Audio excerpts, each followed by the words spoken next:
ఈ రోజుల్లో ఉన్నటువంటి విషయాలను బట్టి అసలు నిబంధనే చేసుకోవట్లేదు. ఫస్ట్ నిబంధన స్థిరపడటం తర్వాత అది నెరవేరటం తర్వాత అసలు దేవుడికి మనకు మధ్య ఒక నిబంధన కుదరట్లేదు.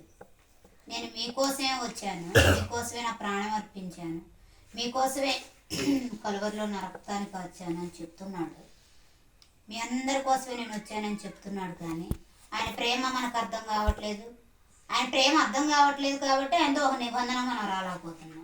ఆయన ప్రేమ అర్థమైతే, ఆయన మన కోసం పడ్డ ప్రయాస అర్థమైతే ఖచ్చితంగా మనం ఒక నిబంధనకు వస్తాం. కానీ ఇక్కడ నిబంధన చేసుకుంది, అన్న నిబంధన చేసుకుంది. నిబంధనను ఎప్పటికీ మర్చిపోలేదు. నువ్వు ఇచ్చావు ప్రభా, నీకు స్తోత్రం అనేది. పాలు ఇడిచిపెట్టాడు. మ్యాక్సిమం ఒక 2 సంవత్సరాలలో వదిలిపెట్టేసేస్తారు పాలు.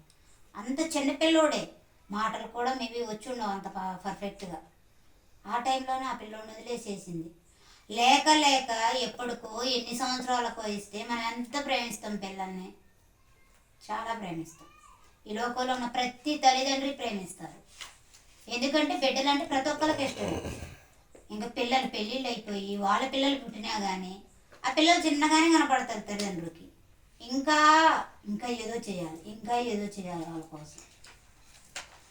అంతగా ఉన్న మనము, అన్న కూడా మనలాంటి మనిషి అయి ఉంటుంది కదా.